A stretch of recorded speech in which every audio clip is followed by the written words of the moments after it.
I am absolutely giddy. I have a brand new show for you today, and my guest is phenomenal. I know I say that sometimes every week, but this guest is actually like super phenomenal. I have been fangirling her for like I don't even know how many years, maybe like 5, 6, 7. I don't know, but she just has such an amazing presence, a magnetic presence, a magnetic brand.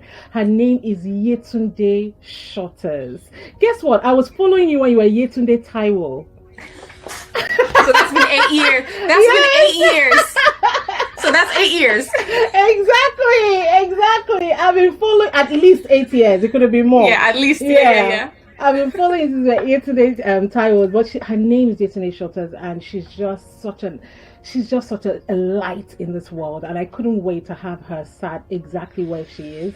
Yetunde, welcome to the show. I'm going to read your bio, and then I'm going to just let you loose. So Yetunde, she's an international publicist to executive and leadership coaches for leading entrepreneurs and executives. Yetunde helps her clients experience radical clarity. Take note of that.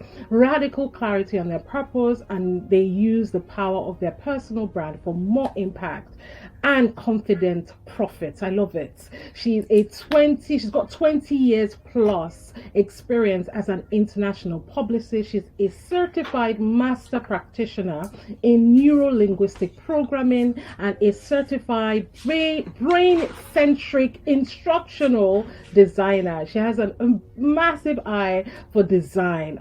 She does. Like, go on her page, guys. And she's able to synthesize information and develop creative, results-driven strategies that support her in excelling in her own purpose. She's a twin mom, which makes her even so much more special. She's a wife and lifetime bona fide foodie. Yes, when I was following you, you were still doing Afropolitan chef.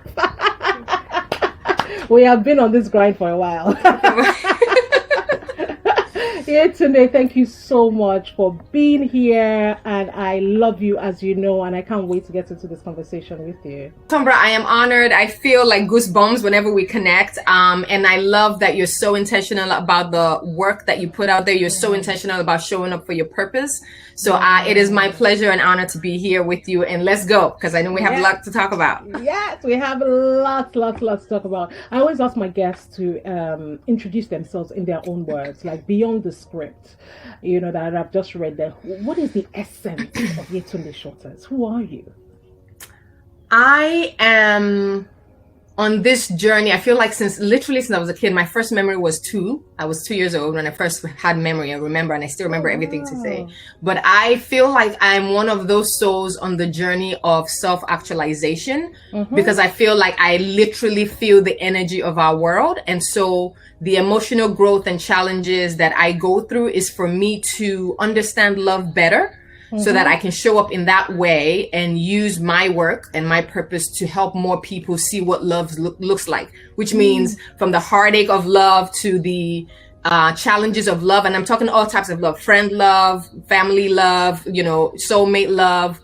I feel like my soul is here to self-actualize. And so my desire to learn is so deep that I think that's why I have all the certifications, because I love to learn. And I want to have that energy passed on, so that I save the people that I'm supposed to serve the time. I learn so that you don't have to do it. I learn it thoroughly, investigatively, so that I'm like, okay, this works, this doesn't work, and I can give you the formula. Save you 10 years, 20 years of work. If you don't want to do that, experience is the best teacher. Sometimes other people's experience is the best teacher. So I would say I'm a soul on the journey to self-actualization, and learning is the fastest way I can do that. And I'm learning so that I can share with others what love looks like. Love for yourself, love for your community, and love for our world. I love it. That's such a powerful answer. It's interesting that you'll use love as the thing that defines you. A lot of people will say, oh, it is this, it is that. But I see from what you're saying that you're able to trace back to see that everything comes from love. When did you make that realization? When was that realization for you? I was probably maybe 10 or 11. Weird. I know. That's why I said I've always been that aware kid. Like my an first old memory. soul. I'm telling you. You're an ancestor. I've been here for a while. I've been here for a minute. I came back, I was like, oh man, we're here again. And so I think since I was 10 or 11, I felt it. And I was clear, like I knew, but I was just like, I'm not trying to deal with it because I know love comes with a lot. You have to open your heart. And I remember deciding to close my heart. I literally remember making that decision because I'm like, I can't deal with all the inputs. Like I literally feel other people. So if you're having a bad day, if you tell me hello, I can tell you, Tombra, who do we need to be? What's happening? I know what's going on. And so for me, I had to shut it off because there was a lot of inputs. And I remember turning it back on probably when I was like 30 something. And I said, dear Lord, I want to turn this part back on. And I know it's going to be emotionally heavy. I need you to help me get through it because it's a lot just to feel what the world is going through, to feel what other people are going through. And I think ironically, it was fear-based, meaning the fear of wanting to deal with those emotions pushed me towards love. Like, I don't want to deal with the hurts that people go through, or to know that we live in a world where everything is abundant, but people are suffering. Or like when you hear unfortunate stories, you're like, how is that happening? Like, how? It's just, my mind cannot. I think there's a certain level of innocence that my mind still has, that holds on to in terms of human capacity. And so once I reopened my heart to that experience, it was challenging as heck, but still going through it. And I think the highlight happened on our honeymoon with my husband. And we had gone, like, we had like a 40-day honeymoon. It was fantastic. We took our time to plan it. So we didn't go immediately. We like went like 6 months later. Right. Well. Right. Yeah. And so it was that this kind of thing actually happened in the Maldives, where we had gone for some massage, right? I don't know what they call it some Ayurveda, something massage. Like it was supposed to open up your, whatever it is. Went for the massage. Worst massage of my life. Like, I lay down on the bed. I was mad. I was like, I've had good massages. Why is this? Just what is this? And my husband was like, well, calm down. What is it? And I was just upset. And I could not sleep. This is like now nighttime. And I kept tossing and turning. Well, the massage did what it was supposed to do.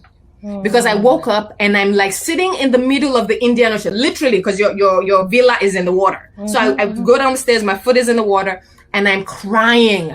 Like, I'm like, oh my God, this is supposed to be my honeymoon. What the heck is happening? And I was crying, having a conversation with God.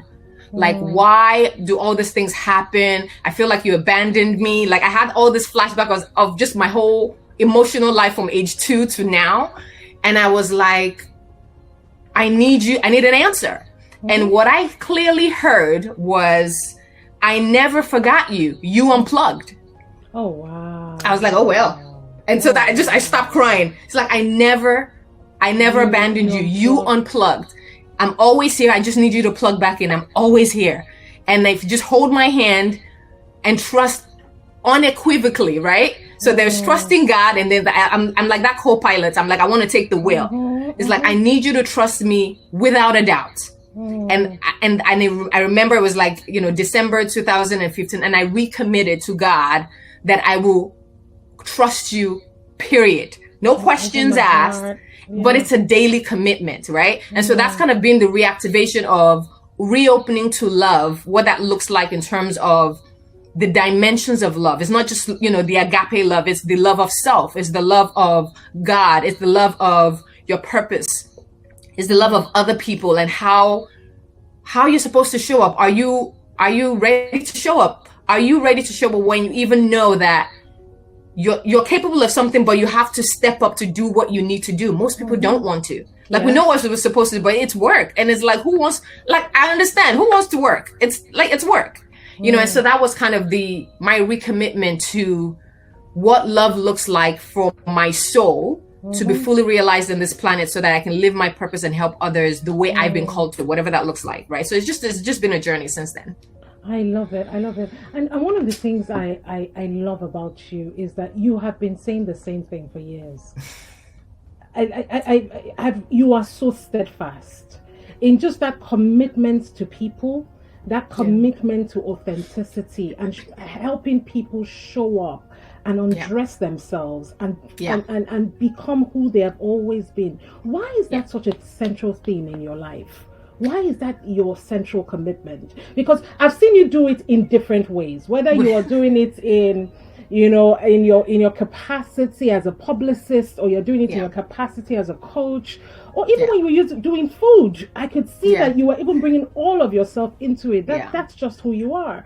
I would love to talk to you about it. Like, why is that such a key thing? How have you managed to have that be a key thing in your life?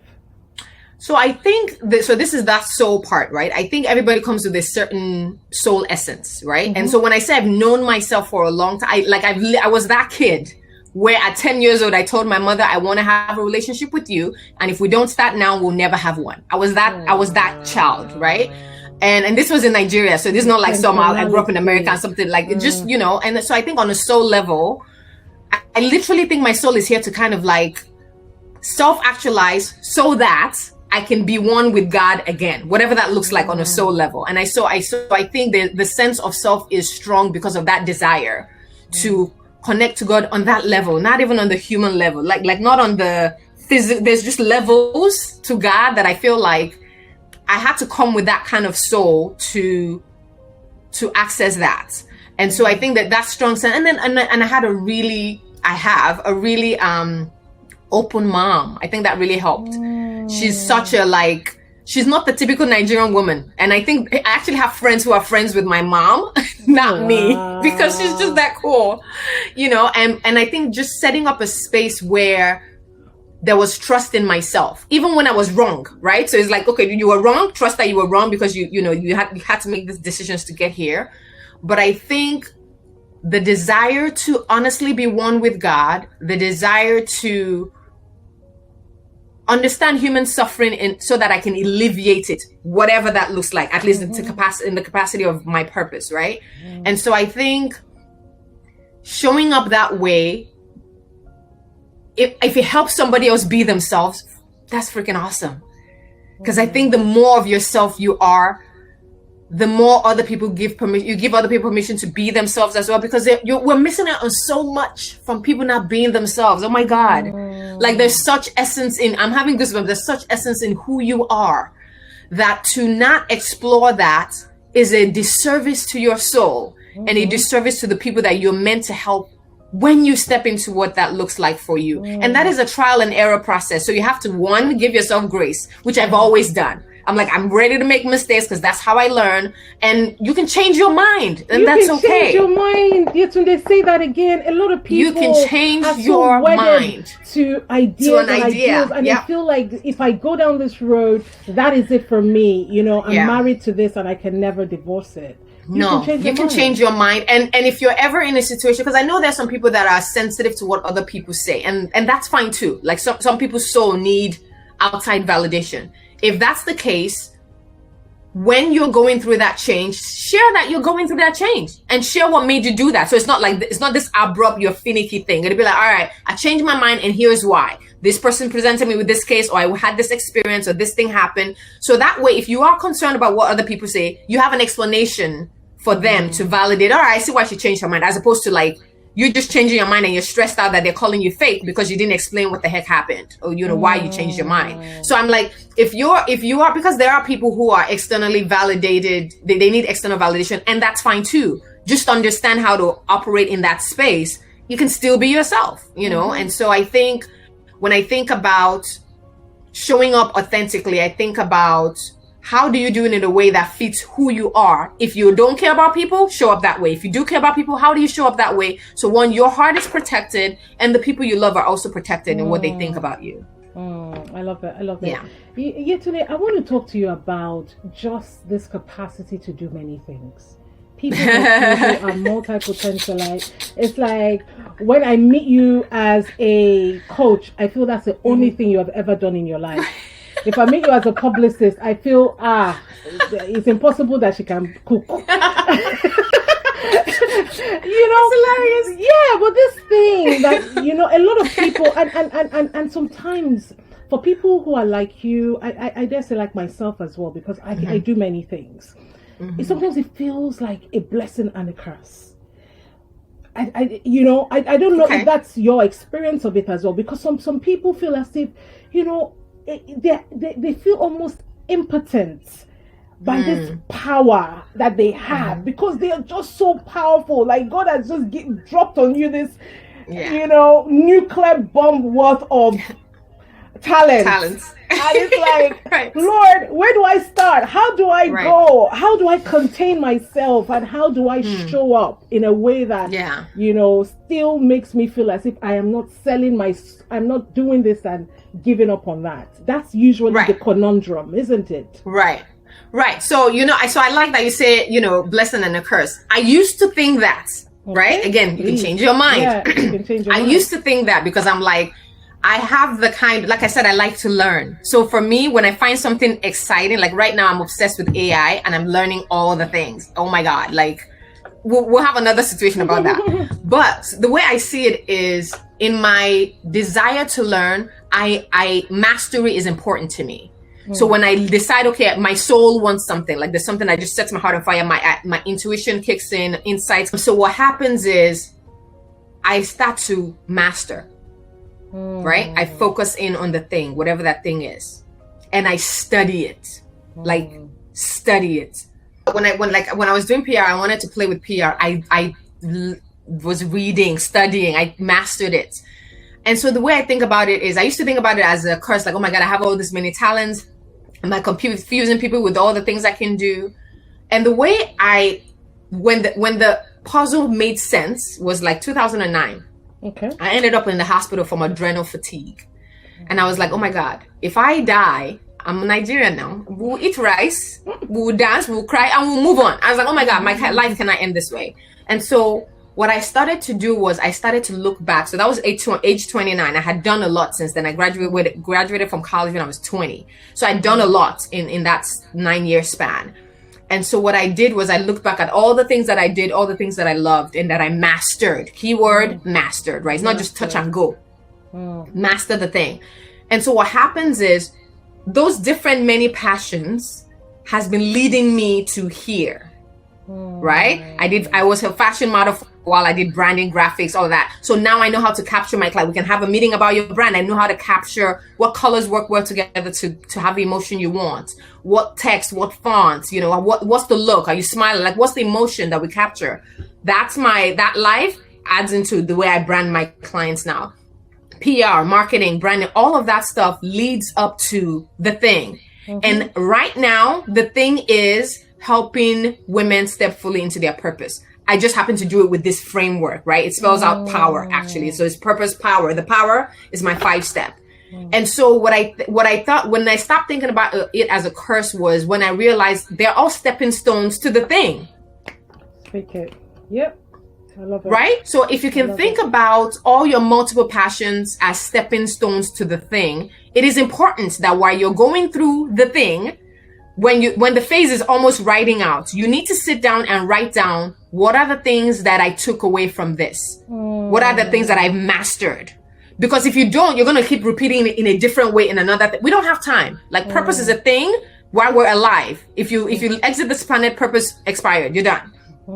So when you're going through that phase, when you exit that phase, you'll know when you're about to exit that phase. Sit down and do some serious reflection. What did I learn? What was I good at? What can I get better at? What can I hire out? You write it all down. And I was able to do this for all when I did fashion, when I was a fashion model and all that, photography, when I was doing branding, when I was doing PR for all those, celebrities I was working with. Like I sat down and wrote down everything. And oh my God, it led me to where I am now, which is like, oh yeah, that totally makes sense. So if you have multiple passions, I will invite you to track down what the essence of each thing is, because you do not want to get distracted by multiple passions either, right? So there's nothing wrong with having multiple passions. There will come a time for you to decide so that you can use your focus energy on the thing that is your thing. Everybody has a thing. Purpose is a thing. Like it's a thing. Everybody. If your purpose is to live this life and flaneur and travel the world, then that's your thing, right? And you living it, you're teaching somebody else to explore, whatever it is, but focus on it. And so when you get to that stage, you now have to decide. And then on that on that end, you focus. But the good thing is, since you've taken everything you know from each passion, when you start living in that thing, you're literally living in all your different passions, because you're using all little parts of it in this new thing. So you get to like be your full self in a way that taps into all the things you're passionate about. I love it. I love it. So I feel like I feel like I'm drawn into two things. I often do this on this podcast when I'm like, I want to ask you two questions at the same time. I get super excited about things like this. I want to talk about one. You said something that was so. I heard it. You talked about, you will know when it's time to move on. A lot of times people feel as if they might get that signal, but they're still holding on to seasons that are past because they feel as if it means I'm a failure. Somehow they're taking, there's some sort of self-worth and validation that they're getting off of being in that thing without realizing that thing was meant to be a thing that comes and goes, and it's all right to let go. So I want to talk about letting go, being able to, let go. And then I also want to talk to you about purpose. When you talk about, purpose is a thing. Is purpose really a thing, or is it an evolution? Or is it a thing that is progressive that you keep uncovering? Yeah. I'm sorry I've laid it on you like that, sweetheart. No, that's perfectly well. So the first one, the reason I said ooh when you said that was, and that hit my heart, because I know part of the work that I'm called to do is around self-worth. For women, the core of my work is actually self-worth, because once you know you are worthy, you show up differently. And so I think people don't let go if they're looking for their self-worth in places that don't matter. And here's what I mean. If you understand and accept that you are born worthy, period, by the virtue of your birth, you are worthy. Marinate on that. So there is nothing you can do to be unworthy of God's light and love for you. You literally imagine the worst thing ever. People have killed people. They are still worthy too. So if you know that there's nothing you can do to be unworthy, since the breath of God runs in you, right? So think about, some people try to say like they are God. We're not God. Nobody's God. God is God. You can't be everything. But the thing that makes you have the essence of God is the fact that you're able to breathe. You breathe some air. That is the air of God in you. And by virtue of having that, you are worthy. Period. So if you change your mind and decide, you know what, this event planning thing, I've done it and it's kind of winding down. It doesn't set my heart on fire anymore. I'm not excited to wake up in the morning. It doesn't bring joy to me. I feel out of alignment. All of a sudden I'm sick. Bad things are happening, clients are having issues. Like when you're out of alignment, things are out of whack. That is your alarm. When you're out of alignment, things are not in alignment. So that should be your like ding, ding, ding, time to move on.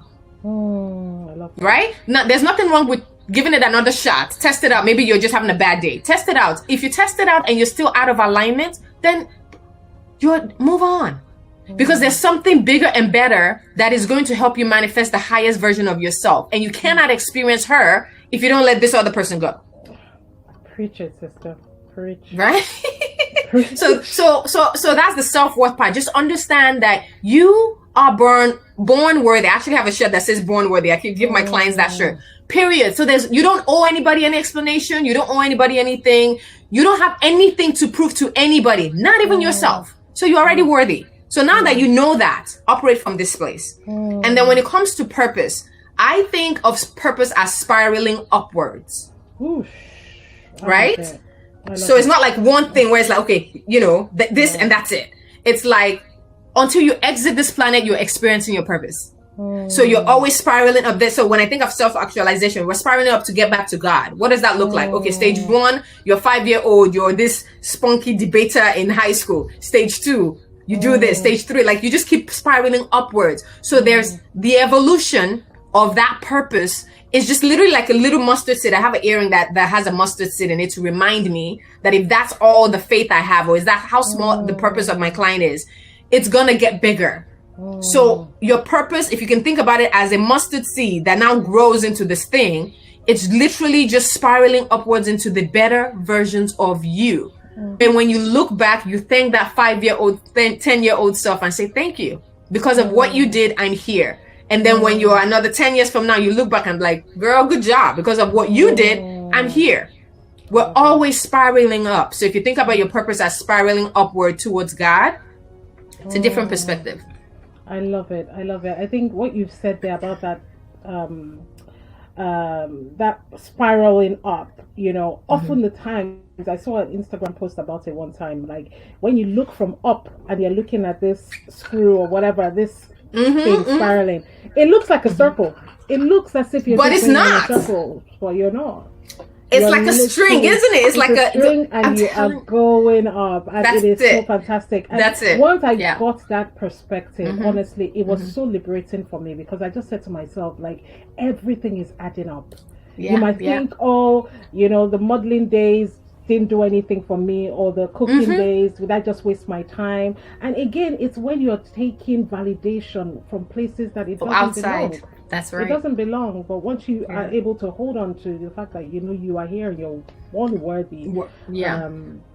I say that I teach something called my 12 agreements, and I say my worthiness comes, the first agreement is my worthiness comes from who I am in God and nothing else. That's the first thing. The end. It comes from who I am in God it. and nothing, absolutely nothing else. And if you're able to let that marinate in your spirit, it helps just, you know, liberate you so that you can just be all that you want it to be. So I love this phrase, radical clarity. So I know that you've just started a podcast also on talking about it, and I wanted to just, you know, what exactly does it mean for you in that context, that radical clarity? What are you hoping that people get each time they connect with you? It's so simple that when you're so clear on what you need to do, that if you don't do it, that's a conscious choice. You're like, I know that I'm supposed to go to the grocery store today because this is happening. You know exactly what you're going to do, what you need to buy. Now, if you decide you want to watch Netflix and change your mind and you forget to go and shop, that's a conscious decision, right? So radical clarity is being so clear on what you're supposed to do that you're motivated to go ahead and do the thing so that you can step up to your next level, whatever that looks like for you. Oh my goodness, I love it. So you help people see more. Like break that down for me. So I'll give you. I think there's a part of me that's like a big nerd. I watch Star Trek. I watch Mandalorian. I'm doing a Doctor Who fan. Like the nerdy part of me is so stoked about this podcast because I get to talk to people I'm excited about on like interesting topics. So the first episode was around brain-centric design, which I got certified in brain-centric design, and it's the idea of knowing precisely how every brain learns. And that experience in the book single-handedly is the reason why our daughters are homeschooled, because I know how the brain works, and the way the school system teaches it's not going to work.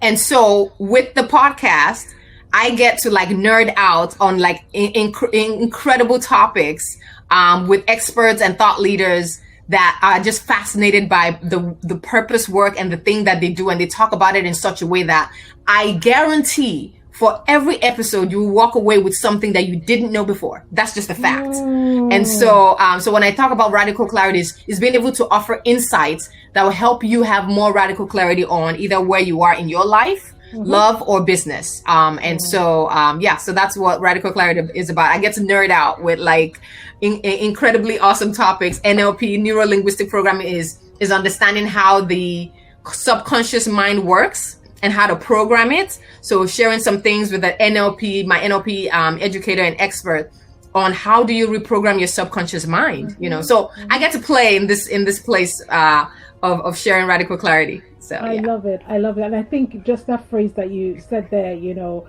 the school system doesn't work for my kids. Like, you might as well just turn this podcast into a parenting podcast, because I've got to pick that. I'm like, wait, hold up.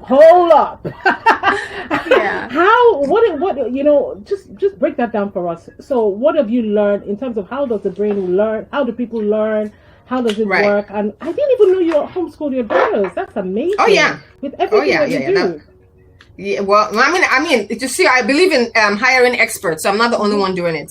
So I have I hire teachers and people who know what they're doing to help, to support. So we kind of have our little school system for the girls, geography, history. They have a STEM teacher, they have a regular teacher. I'm teaching them Yoruba. They have a Yoruba teacher. They're just taking in all the information right now. So kind of the way brain-centric design works is, how do you teach for deep understanding? That is the goal. It's not to memorize, because they taught us, now in school, you cram, you memorize stuff, and then you forget right after the exam. You're barely remember all the things you learn.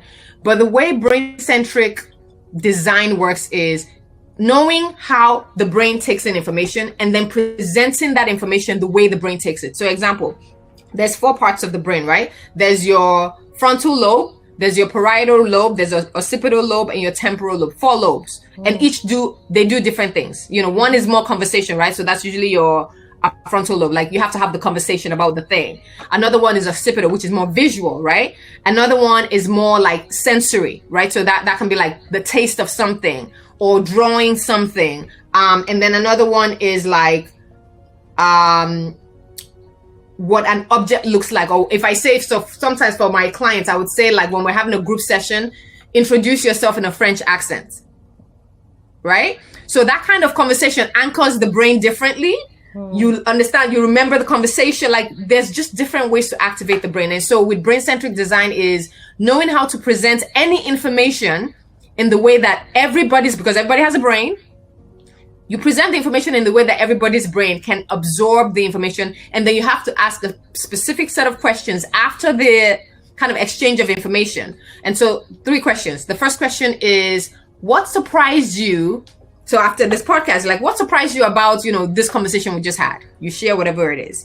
Second question would be, what did you already know about me and my work, but you think about differently now that we've talked, right? So what that does is that anchors old information to new information. So the neurons in your brain are connecting the dots, right? And then the last question you want to ask is, what do you still need help with?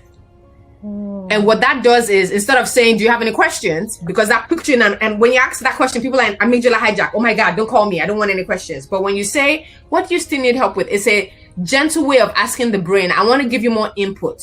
Where can I put more input? And so asking those 3 questions after you've taught something deeply, presenting it the way the brain learns. I did this training 1.5 years ago. I still remember what they taught us without opening the book. I'm like, oh my God, obviously it works. And then I use it with my daughter. So it's amazing. So yeah. So I'm a nerd. Brain-centric learning. Brain-centric design. Brain-centric design. Oh, wow. Yeah. So I'm a certified brain-centric instructional designer. So how does that work?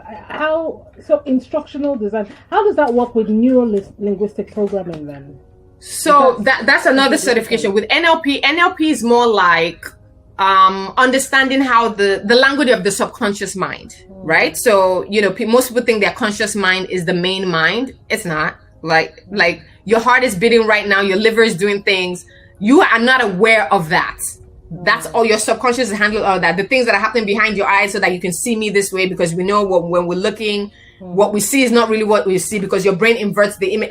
All of that's happening on the subconscious level. You have no control over that. And so the idea of understanding the subconscious mind is what I translate NLP to be understanding the language of your subconscious mind, so that you can reprogram your mind to do whatever you want to do. Because I think people have a lot of subconscious programming that are pushing them around, and they don't know what they are. Something upsets you so much all the time, and you don't even remember when the installation happened. It might have been something that happened when you were 4.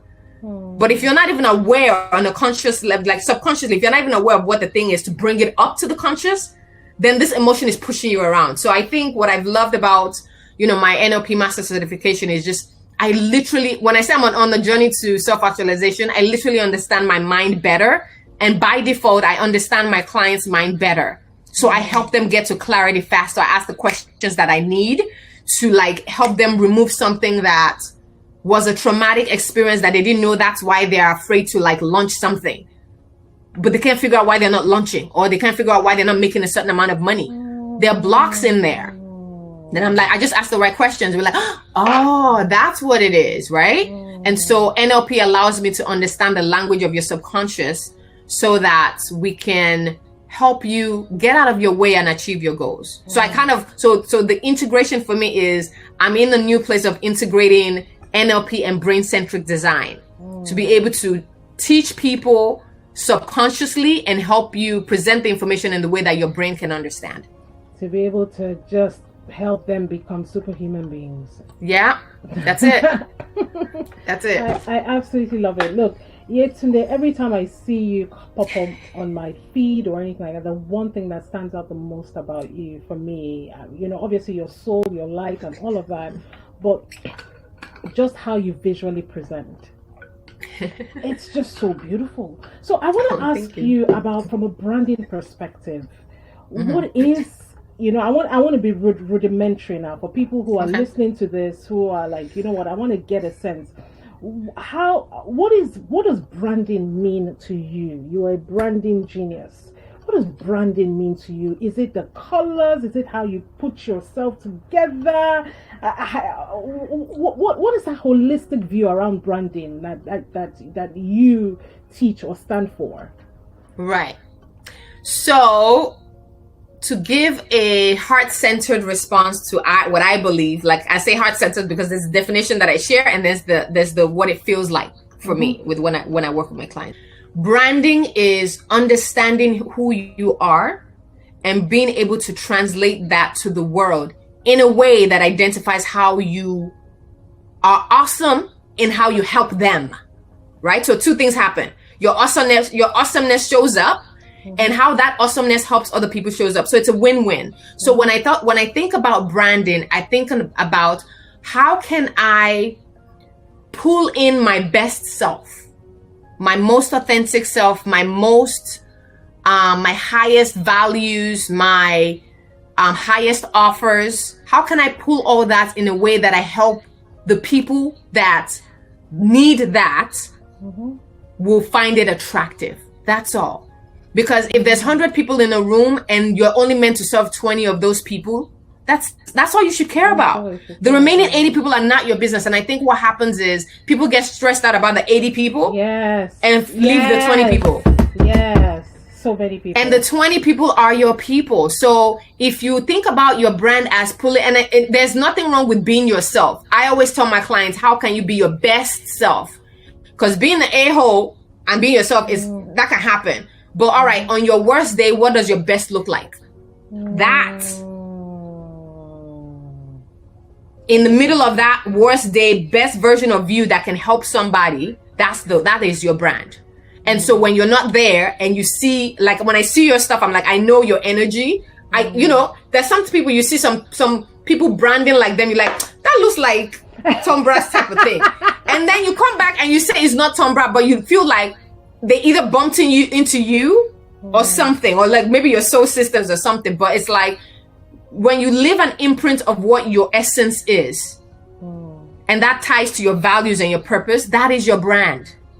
Because I recognize you with that essence. That's it.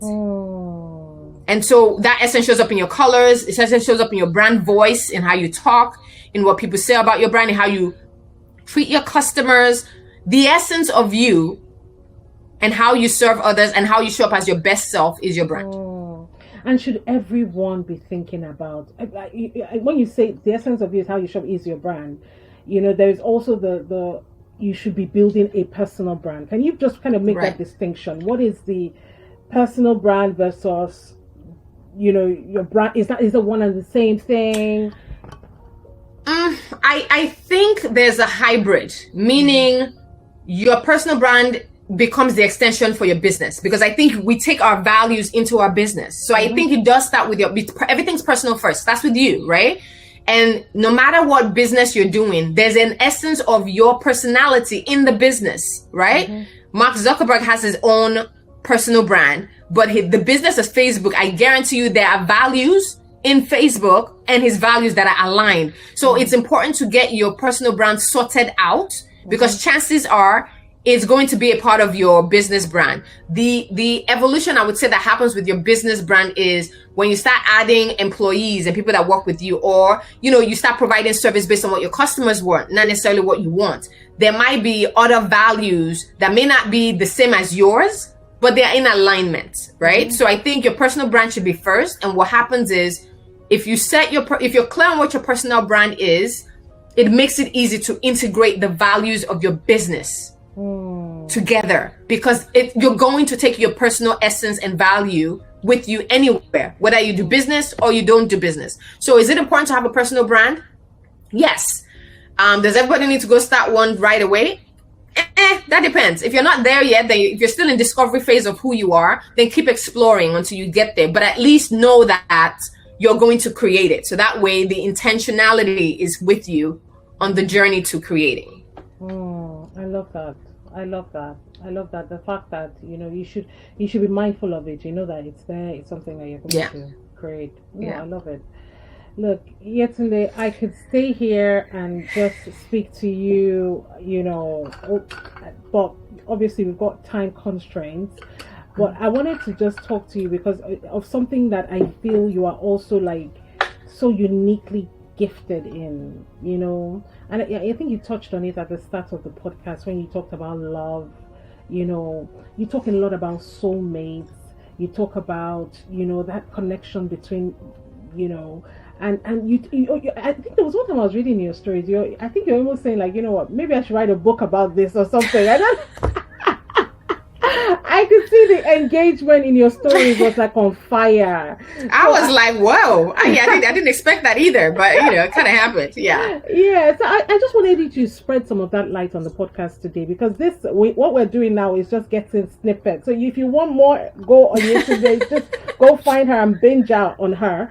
But I want you to just see just how much of an expansive person she is. She's just got breath. She's just got breath. If it's here, she's there. If it's that, whatever.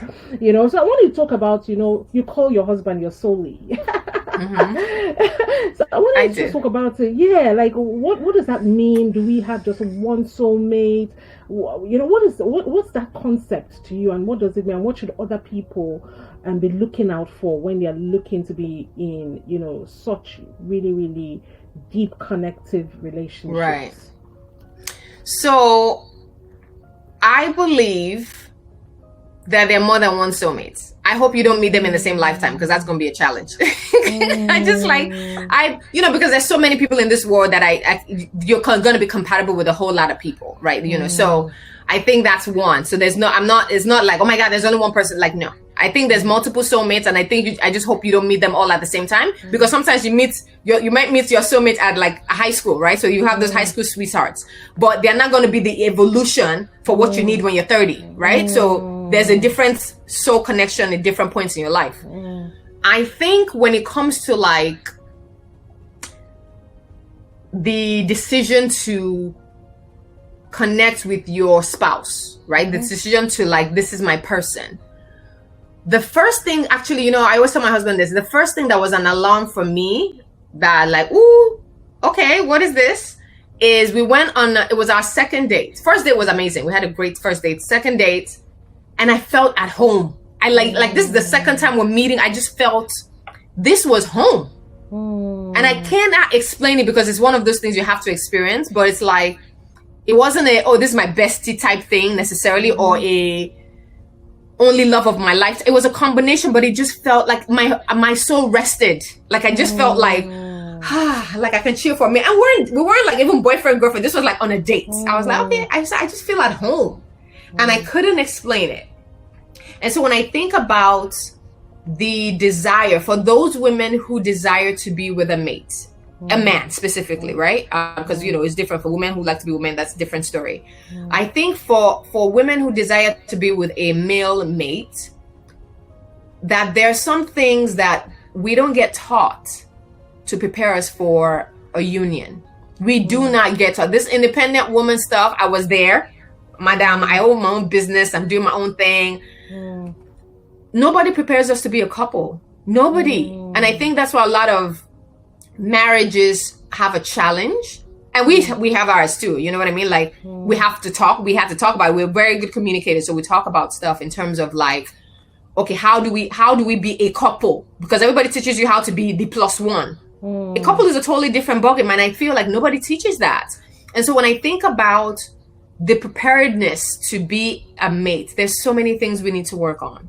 You know, there's learning how to be interdependent instead of independent, right? How can I still depend on myself but be open to depending on other people, because they're going to be there for you and you'll be there for them. Like, it's not a martyr, woe is me, I'm always there for everybody, nobody's there for me. No, be open to being there for others and others there for you. What are the emotional maturity, emotional intelligence, emotional revelations you need to make? What are the things that are bad habits that you know? I used to have that habit of arguing just to be right.